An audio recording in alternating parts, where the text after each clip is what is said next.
Well, 8. You know what? 8. Flathead. Here we go. You ready to go? I'm ready, man. We are here for Pregame Meal, which is, of course, recorded live here at Cadillac Ranch, which is the great place to have a pregame meal because, you know, the thing about it is by the time you get to this point on Friday, right now for a 1 o'clock kickoff, it's so important the guys are walking the zone. Yeah. They are now getting locked into that mindset that takes you right up until kickoff, an important time of the week. You know, it's important to know that for the players, especially, not necessarily coaches, the hay's in the barn. Right. And you're going to come out of practice today.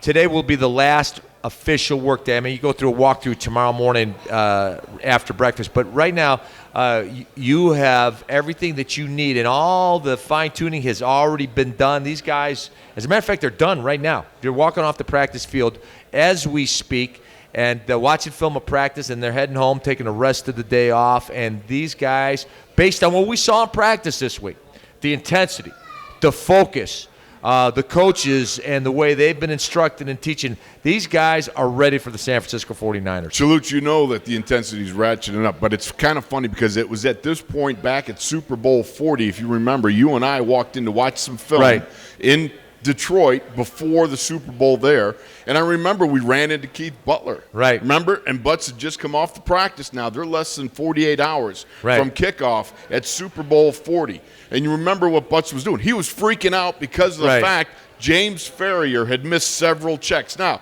given the fact that at New England, we saw a couple situations where Tom Brady, he quick hiked the ball, threw one out to the Gronk out on the outside because he was uncovered. Then another one where we saw Bud Dupree redirect the Gronk but not hand him off to anybody. There was some miscommunication. And you know what that does to Butts because that day, a number of years ago at Super Bowl 40, Butts was absolutely beside himself. Right.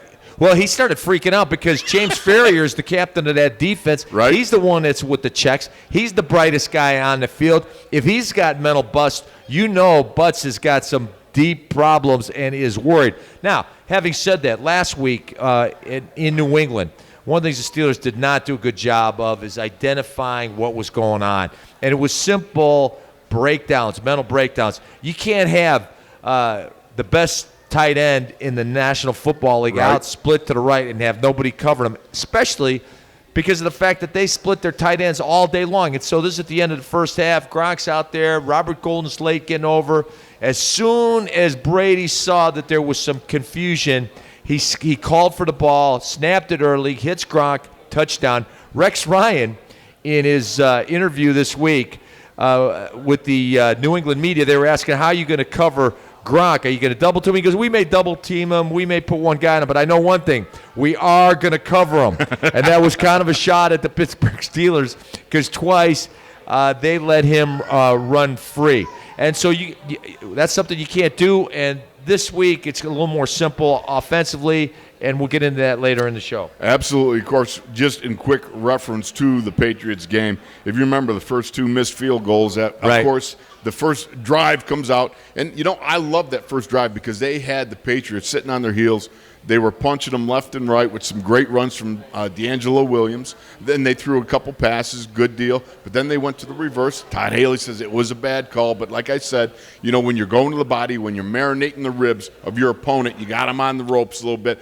Going to the head too fast can leave you wide open. And so, you know, Todd Haley, in retrospect, and like you said, if it goes good, you're a hero. If it goes bad, it's not so good. It wasn't so good because on top of it, Antonio Brown should have thrown the ball away, didn't throw the ball away. And then, of course, after that, you had Marcus Gilbert get a holding call. Yeah. So you go to a field goal, you miss it, come back, you have another missed field goal.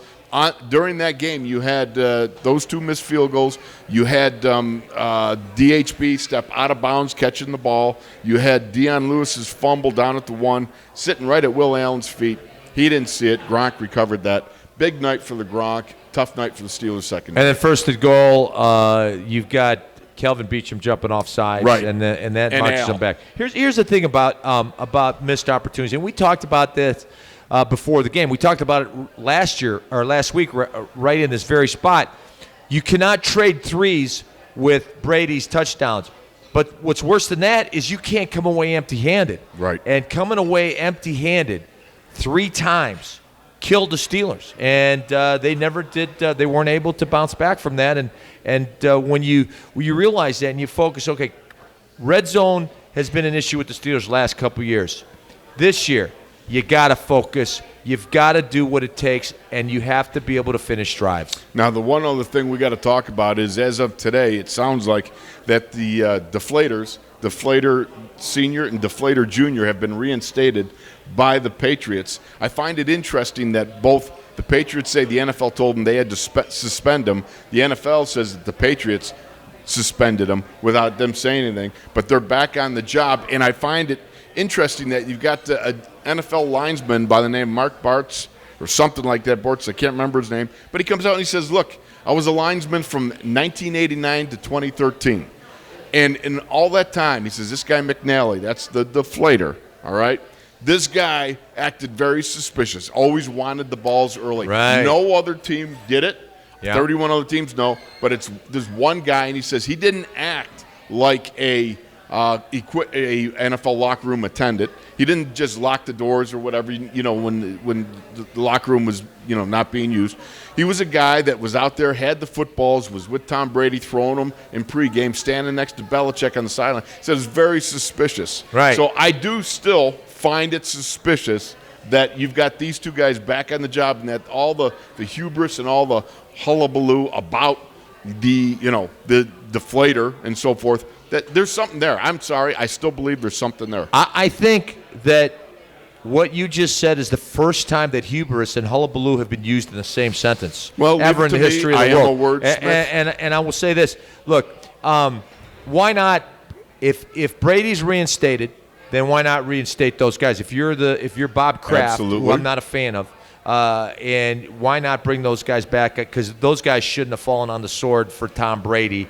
So anyways, it's done, and now the FBI is called into it, and they're going to be checking the balls. They will be checking the balls every week before the game. And you had a chance to talk to... Yeah, I talked with our FBI buddy friend Mark, and Mark said, 2.5 hours before the game, he gets 48 footballs, 24 from the Steelers, 24 from the opposition team. They take them into a room. They have to measure the ambient temperature of the room, if you can believe that. Right. Now, how anal does that sound? Yeah. And then you've got to put a gauge to each football and record the PSI of each football. Well, you know why they have to take the temperature? Because Mr. Science, Coach Belichick, talked about how they deflate naturally in cold weather. Of course. It can't be too cold in the locker room. We can't have it. Okay, we're going to move right along because right now we want to get to On Deck, and what we have is the state of the Steelers. And we're going to be doing a quick overview of, getting ready for the pregame scouting report right here at Cadillac Ranch,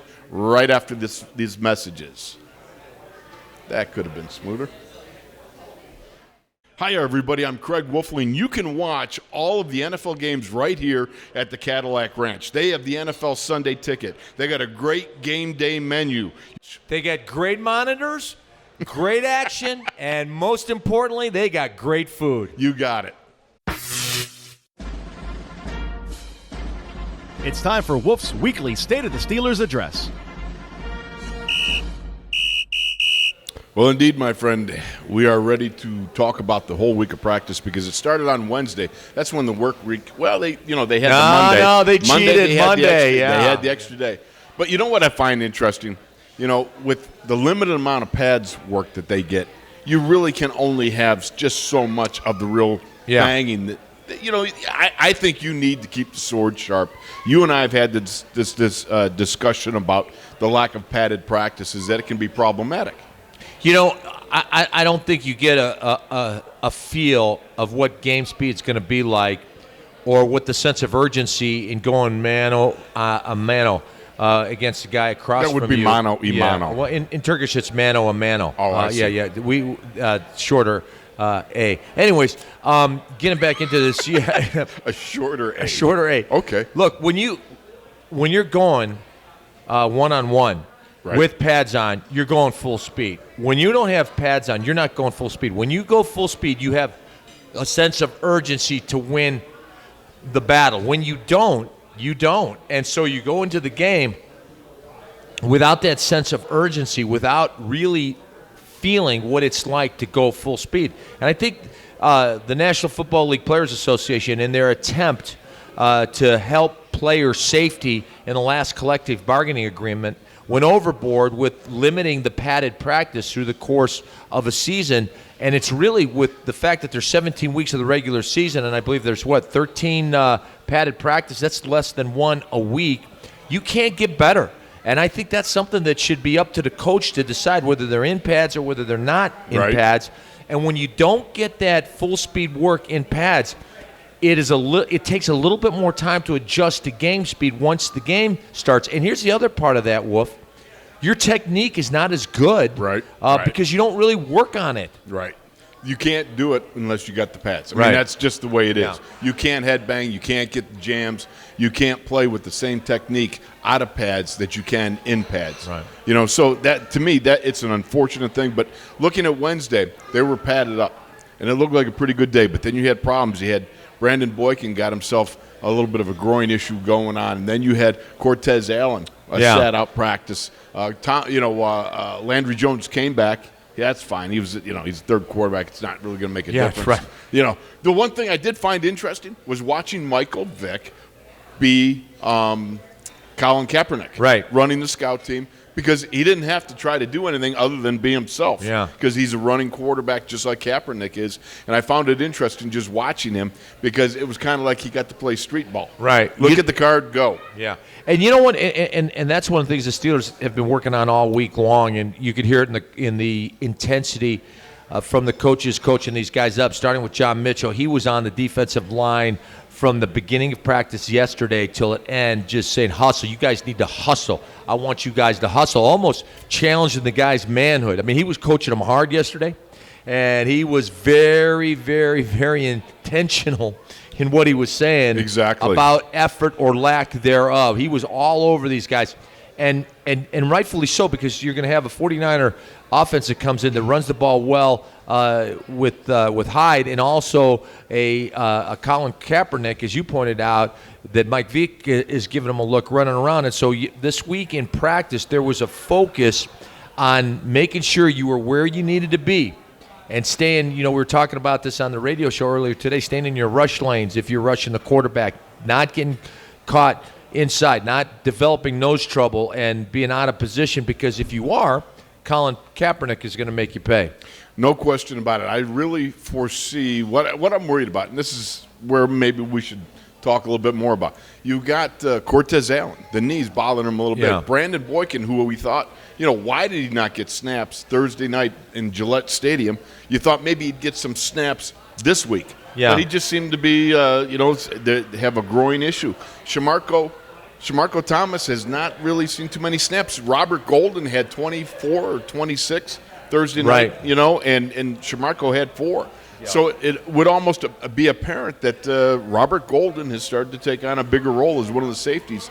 But in the secondary, you think Duran Grant is, he's on the, practice squad, the guys that they depended on. Antoine Blake's got to kind of get that tackling form back. He missed tackles, Gillette against the Patriots. So the secondary is one that I do have concerns about. Well, if you want to go back to the Brandon Boykin question, and let's start with him. Look, the New England Patriots were in two tights at least 40% of the time, maybe closer to like 46% of the time they had both their tight ends out there. And so right there, you're not going to put a 5'8" corner into the game against either Chandler or Rob Gronkowski. It's just not going to happen, and I can understand that. Now, when they went to 3 wide receivers, and you might say, well, you know what, Antoine Blake struggled a little bit covering Julian Edelman, and Julian Edelman did have a big day, and you wouldn't be wrong, but still, obviously they're not comfortable with Boykin.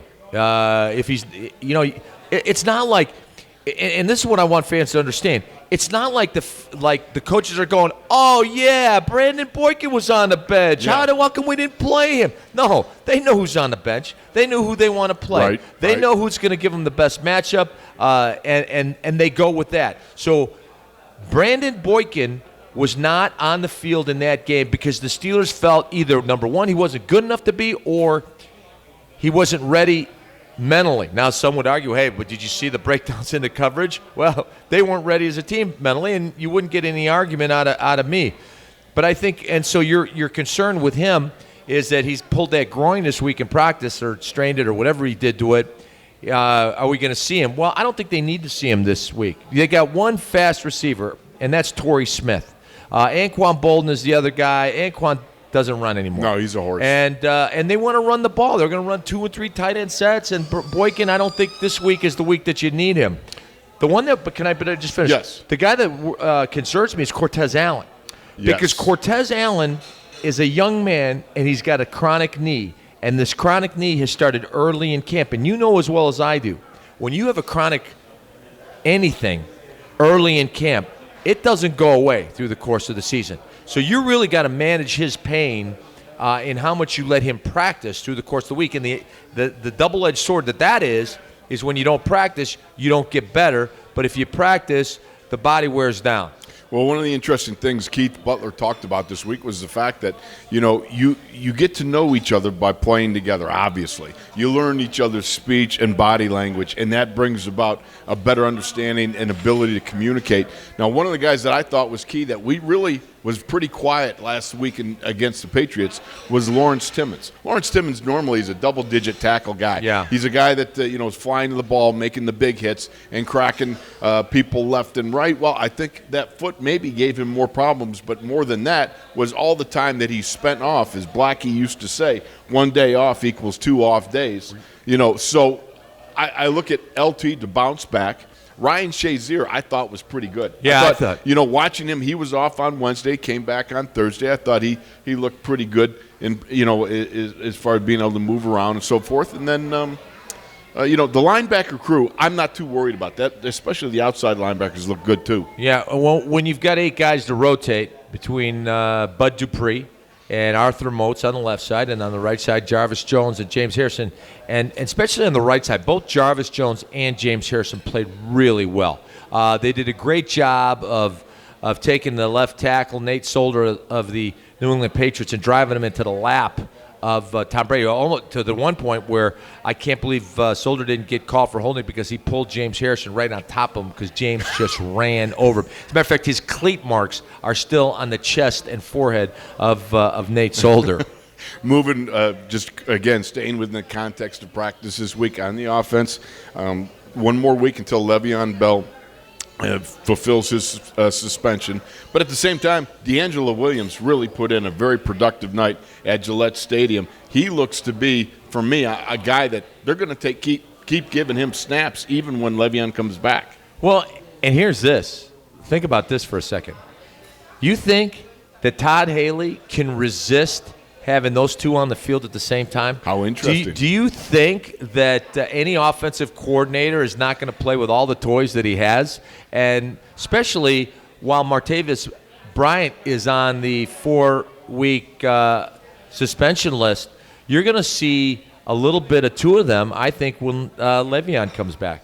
Well, you know what? When you look at these guys and you see, the good work that this offense can do, and they're going to have to be more productive. They got to finish, and that was a theme throughout the week of practice. Finish. You got to finish the drive. That is something they preach day in and day out now, and it's going to be a big thing for them to accomplish this weekend. You can hear it from all the coaches. Oh yeah, finish it. Finish it. Run to the end zone. Finish it. On both sides of the ball, there was a heavy influence on finishing the play this week in practice. All right, we're going to go to a little break here, but we're going to come back with the On Deck Pregame Meal Scouting Report. But before we do, let's throw out a congratulations to the Cadillac Ranch General Manager Chad Connor and his new wife, Steph Snyder, as they are newly married this past weekend. So salute, congratulations, God bless you, Chad and Steph. Congrats. Hello, folks, it's Craig Wolfley. Please join us in welcoming to the team J&D Waterproofing as title sponsor to the Craig Wolfley podcast. J&D Waterproofing and Home Improvements is a third-generation family-owned business, celebrating 75 years of service in waterproofing, wall anchors, excavation, driveways, windows, roofing, gutters, and siding remodeling. They service Western PA, West Virginia, Ohio, and Maryland. Go to www.jdwaterproofing.com. On deck for the pregame meal scouting report, the San Francisco 49ers.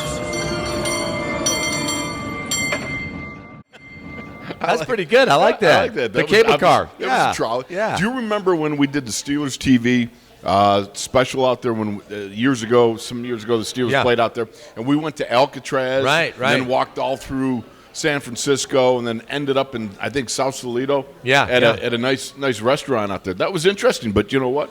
Those fish tacos we had today, those were absolutely superb. Man, and right here at the Cadillac Ranch. And the black and blue salmon salad that I'm eating is unbelievable. Oh, yeah, you got to love it. Hey, that's what the pregame meal scouting report is all about. It's good food and good facts. Right. Moving along, because right now with the San Francisco 49ers, Tuluch, you've spent a lot of time in the film room. You have seen these guys inside and out. So let's get started with the San Francisco 49ers offense. Taking a look at these guys, let's start up front. Fat is where it's at. You got the Hogs up front. That's Joe Staley, Alex Boone, Marcus Martin, Jordan Devey, and Eric Pears. These guys up front, they're big, they're mobile, they're mean, and they could put a whooping on you. Oh, man, they put 230 yards on the Minnesota Vikings last week. And they started out in 3 tight end sets. As a matter of fact, they ran 66 plays from scrimmage, offensive plays, not including knees or penalties. 66 offensive plays. 33 of them were out of 3 tight ends. And then there were 17 more out of 2 tight ends. So that tells you right there that 80% of their offense was a power offense, and they ran the ball. Wolf, this is you, man. Ground and pound. You love these guys. It harkens back to the days of yore. Now explain, my friend, what the significance of let's say 3 bunched up tight ends, and you run the stretch. Well, what does that do? So what that does is it puts these guys not only on an island, but it puts them on an island by themselves because it's 2 guys blocking on 1 down guy. And so that allows the offensive line and the tight ends to take the defensive lineman off the line of scrimmage. So that does 2 things. Number 1, it gives the running back a 2-way goal on every play, inside or outside. And then it takes the defensive lineman, gets driven into the lap of the linebackers. The linebackers can't come off and make plays. And so you're always getting positive yardage. We used to say this. If you winning on first down is a 4-yard gain. These guys were getting clumps of yardage, 4, 7, 8, 12. And they just kept rolling downhill. They don't do a lot of things. They're not very imaginative. They run the inside zone. They run the outside zone.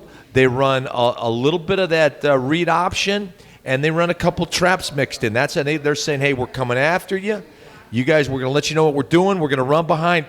At least 2/3 to 3/4 of their plays will run behind Joe Staley, the left tackle, and Alex Boone, the left guard. Alex Boone is probably the best lineman. Would you agree with that? Yeah, I would agree. Yeah, absolutely best lineman on that field. But you know what? Joe Staley's pretty darn good, too. He is big. He's a big, strong guy. They are extremely left-handed, which I was surprised at. I didn't realize they would be so left-handed. Well, I think when you look at where their talent is, exactly. That's why. You know, those guys on the left side are better than the guys on the right side are Jordan Devey and Eric Pears. They're not bad, but they're just guys. But the left side's special. What's interesting to me is because they're so heavy left-handed, and then they go in that bunch, then they bring a tight end back in motion, and they'll come across and whack the outside guy, like a wham, or trap the outside guy and have a cutback lane. Now, I will say this. I saw the guy Selleck a couple of times. He didn't look like he was a real tough guy, when running downhill for it. But he gets in the way. He occupies the space, and they create running holes for Carlos Hyde. Yeah, Vance McDonald is the better. He's the number 2 tight end. He and of course Vernon Davis is the number 1 tight end. Right. And Vernon Davis is one of those freaks, man. Yeah, he can run. He was like a 4.5 40 guy, 4.4 4.5 40 guy coming out of college in his 10th year, and just a tough, good, hard player. Now he'll stretch the field a little bit. What they do the best is when they start running the ball well, they run the boot action off of it, and that's where Colin Kaepernick said his best. Outside the pocket, they're running the boot. They'll run it out of 2 and 3 tight ends, and it's kind of funny when he boots to his right. There's always a shallow guy, an intermediate route, and a deep guy, and they're all lined up almost together, in line with one another. And what that does is it gives Colin Kaepernick, who's not the greatest at reading secondaries and coverages, a deep guy, intermediate guy, shallow guy, and he takes his pick. So it's an easier read. To me, it looks like he's got less area to look at, right? So he's got a third of the field and 3 different levels. Right. So it really reduces the amount of screw-ups that you can right. Well, self-inflicted screw-ups. And so they will they'll run some read zone option. Now, the thing about it is, and you and I were we were arguing the other day, is he predetermining it or is he really reading it? And you said the one time he just he gave it and there's no way he should have. And I think that he actually is reading, because I went back last year. I just think that sometimes he misreads. I just looked at it. I'm like, why would he? But then, you know what? But I was just thinking about, because I agreed with you. I was going, right. It's a bad read. I think sometimes he just reads bad. Now, last week they ran 3 of those options. He kept it on the first one, and so he think through this, and maybe we'll come to some sort of conclusion. He ran the first one. I think he gained 8 or 9 yards. Took a seat, right? He handed off the next 2. I think he kept the first one to keep the backside pursuit flat-footed. Right. What do you think of that? You know what I mean? think that would make sense to me. Look, Colin Kaepernick, we know he is an athlete. Right. The guy's pretty tough. Right. We saw in the Minnesota game, Harrison Smith, the safety from the Mini Vikes, came up and put a whack on him. That was a beautiful It was, but he jumped right up. He got back to the huddle before Harrison Smith got back to his huddle. Yeah. So you look at Colin Kaepernick, and we've talked about this.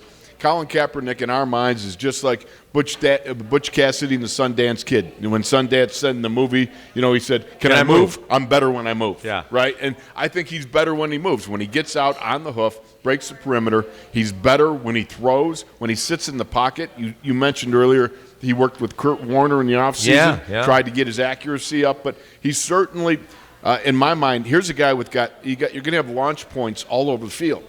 I mean, you can't be certain where he's going to throw the ball from. When you watch him, and this is why defensively you've got to play a lot more zone against him. You want everybody to have their eyes on the quarterback. When you play man against Kaepernick, and you've got your back to the quarterback, and he decides he's going to tuck it and run, he's going to run a long way. So it's not like the Steelers are going to play exclusively zone, but look for a lot more zone this week than last week. Last week they played a lot of man against Tom Brady.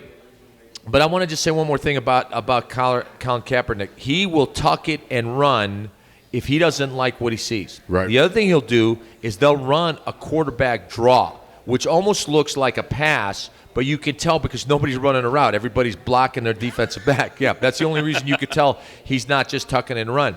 The other thing they'll run is they'll run a quarterback sweep with him. He'll take the ball out of the shotgun or out of the pistol, and he'll just sweep out to the edge, and they'll pull their guards or they'll run the outside zone out of that. So they've got some designed runs for him.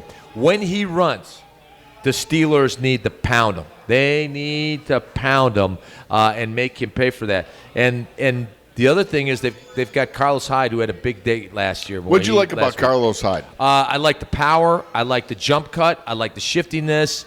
And you were the one that pointed out, and I went looking for it because I didn't see it the first time around. The spin move. Spin move. Yeah. He had a spinnerooski. Now, I find it interesting because I was talking with Ryan Shazier, and Ryan and him and Carlos Hyde were teammates. Right. And you remember what it's like when have you ever played against a teammate? There was no other. Okay. No, never. I got to play against an old high school What are you teammate saying? of mine. What are you saying? Indiana Staters don't make it to the NFL? I'm saying not too many do. Yeah. All right? The Tunch Ilkin statue is still up there at Indiana State, although it might be a miniature one. Yeah. But the point is, for the two of them, they're going to have the opportunity to go head-to-head, and I find it very interesting because, it's one of those things where he's your guy. You know what I mean? He's your buddy and so forth, but you can't wish him well at all. Right. I mean, you're going to be playing against him. It was like Jimmy Burt from the Giants and myself. Right. And that was kind of difficult. But anyhow, having said that, Carlos Hyde, huge opener against the Mini Vikes. I don't think he gets the numbers that he got against the Minnesota Vikings. Finishing up before we move to the defense, Anquan Bolden, Torrey Smith. Tell me about the wide receivers. Well, Anquan Bolden, Torrey Smith looks just as fast as he did with the Ravens. And, of course, the 49ers signed him in the offseason. Anquan Bolden, on the other hand, is still a terrific possession receiver, but he's slower than he was last year. And, it's starting to take its toll. Well, he's a 13-year guy. 13th year, yeah. And so, I think you keep Kaepernick in the pocket. I'd like the Steelers' defensive matchup against the 49ers offense. All right, let's flip it over to the defense because the defense has a familiar look to it, does it not? I mean, it's a 3-4 defense. They'll sub package to the. I see 4-3 even. They'll play in sub package on the second and mid range stuff. So tell me what you see. Well, they're a 3-4 team. Base Okie is what they start in, and the one thing that they'll do is they'll take either one of the defensive linemen, either Dorsey or Dial, and they'll put them in the guard center or guard tackle gap to get a little bit more penetration. The three guys up front, Dorsey, Williams, and Dial, they're run stoppers. They're squatty, except for Dial, he's taller, but the Dorsey and Williams are squat monsters, 6'1", 310, and they hold the point of attack. They do slant a little bit. The linebackers, though, are the strength of this team. They will get after you. Navarro Bowman is one of the best inside backers in the game today. Tore his ACL last year. You watch him on film this year, it does not look like he tore his ACL. They bring him a lot. They dog him a lot. He's the athletic guy. Will Hoyt is the physical guy, the thumper guy.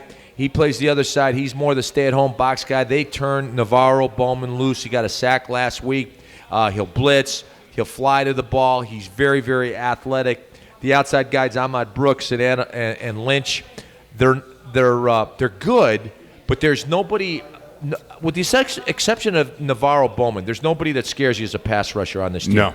And they're gonna play physical. Although Ahmad Brooks, he can rush the passer. Yeah. He ain't great. I think the other guy's better. I think Lynch is the better one. You like Lynch better? Yeah, I do like Lynch I better. really, Yeah. what I saw, I liked, Ahmad Brooks, whatever. Antoine Lynch got the sack last week. Right. He's got Ahmad Brooks is a bull rusher. He's if you set on him, you're all right.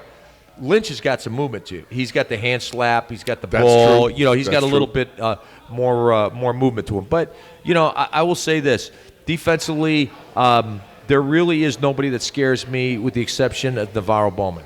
All right, let's move to the secondary. We got Tremaine Brock, Kenneth Acker in the corners. You also got Keith Reeser. You got Eric Reed and Antoine Bethea. So tell me about the back end. Well, Tremaine Brock and Kenneth Acker are the starting corners. They're both decent. As a matter of fact, all four corners on these guys, they all look the same. Let's say start the three top corners. They're all like around between 5'10" and 6 foot. And Dante Johnson, the fourth corner, is the big guy at 6'2". But they're kind of like Malcolm Butler types. They're competitive. They'll battle. They're decent. They're not bad. But really, the strength in the secondary, I think, is the safeties. Antoine Bethea, he's the guy they like. The strong safety. They blitz him all the time. But they will blitz all three of the safeties when they play him. Eric Reed, they'll blitz. He's a physical guy. He is out there. Then they got number 29, Jaquaski Tart. And he is, when he's on the field, he's really not a safety. He is a safety, but he's not. He's the nickel linebacker opposite Navarro Bowman. And when they got those three guys, you don't know who's coming, but one of them's coming. 2 out of the 3 of them got sacks last week. And so when you out of their 5 sacks, 4 of them came on blitzes, and 3 of them came from either a defensive back or a linebacker. All right, so if you're looking at the San Francisco 49ers wrapping up defensively speaking, you want to make sure that you, number one, maintain rush lanes, integrity of rush lanes on Colin Kaepernick. Got to make sure that you keep eyes on him when he reverse rollouts, the misdirection, and any of the options. You got to make sure that you run to tackle Carlos Hyde. Right. And what would be the third thing that you might say? I think the third thing, you gotta stop them on first down. When they start rolling offensively, it's because they're winning on first down. And watch this too, because if they get a big run on first down, watch all the offensive linemen. They're going to let's up tempo. They want to get right back on the ball and run a play again. And I think it makes sense, because mostly you see teams doing that in the passing game, but in the running game, it becomes really demoralizing. And it catches you. If you get beat on a long pass, sometimes the guy that gets beat, he's still thinking about it. But the rest of the guys aren't. They're just ready to line up again.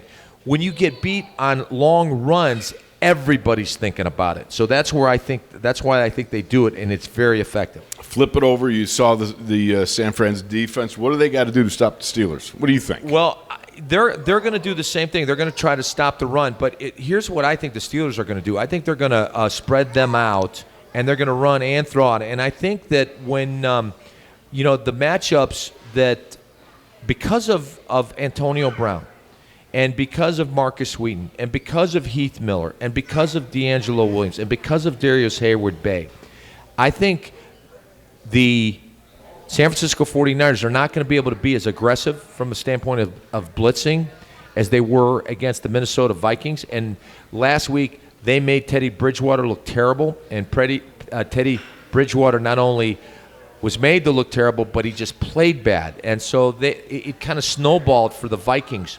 For the Steelers, it's a little bit of a different situation, being that they're home, they're hungry, and they're ready. All right, I think that's a wrap. That's a good meal right here at the Cadillac Ranch. I want to thank Chad and the staff here at the Cadillac Ranch. Our next live taping of the show will be Friday, September 25th, 12:30, and we'll be pregame mealing the St. Louis Rams. I love the way you're now experiencing what I experienced 10 years ago with the glasses. Right? You cursed me. Yeah. You cursed me. Now the eyeballs got a little bit more. You cursed yourself because you were mocking me. Yeah, it was around you. It seems like every time now my eyes get worse. I got to go to the bathroom all the time. Yeah.